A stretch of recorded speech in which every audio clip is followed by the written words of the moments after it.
I know, I didn't do my reaction for that last trailer that came out when the Batman reviews started to hit because, let's be real, nobody really cared.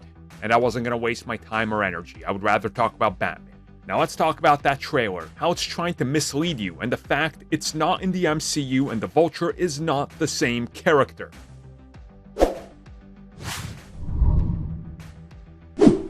First and foremost, the obvious thing. Yes, he walks by that poster. Spider-Man, murder. Yes, that's a thing. You guys all know it's a thing. We've seen it. Again, it is what it is. What are you going to do about it, right? Obviously, Adrian Toomes, the Vulture, is in the thing.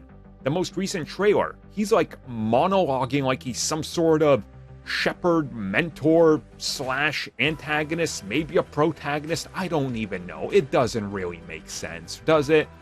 Again, let's just go over the basics. If this film was in the MCU, if there was any connection, there'd be some sort of Marvel Studios stamp of approval, something. They wouldn't have to try to mislead people by making the Marvel logo big, by trying to highlight the A on the poster, which I've already covered. They wouldn't be trying actively to, show people that, hey, look, ooh, Vulture, look at him, huh? Right? Like, we know what they're trying. We know. But again, here's why it can't be set in the MCU. The events of it don't make sense. None of it makes sense. Like, absolutely none of it. And Sony is doing that thing where they're trying to sort of backpedal their way into it.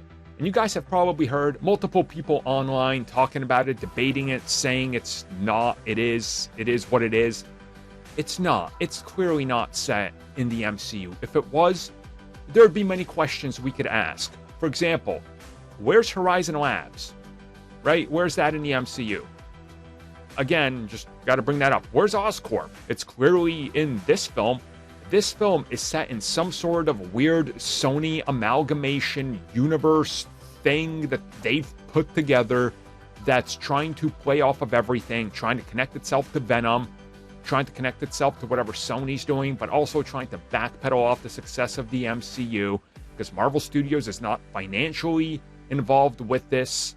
And before people bring up how did they get Michael Keaton as the Vulture, well, because as he revealed in another interview, it's all Sony. They sat him down and explained everything. They're like, oh, here's what we're doing, and this is all part of a bigger multiverse. And he just shook his head and said, sure, let me just sign the dotted line now and give me my money. And he did. Again, it is what it is, and it's Sony trying to do a Sony. The film could be good. Look, I'm not saying it's going to be terrible, but you got to call them out for what they're trying to pull here. And certainly, there's so many people, you guys have probably seen this. They're like, oh, a Morbius movie, Marvel. But Blade's coming out. Clearly, they're going to connect. The casuals don't know, and they're trying to pull a quick one on them. We've seen that time and time again. Just be very well aware, this thing is not in the MCU. There's no way it is. If it was, Sony would have a say in it, and then that would be a different story. But they booted Venom very quickly. You think they're going to keep Morbius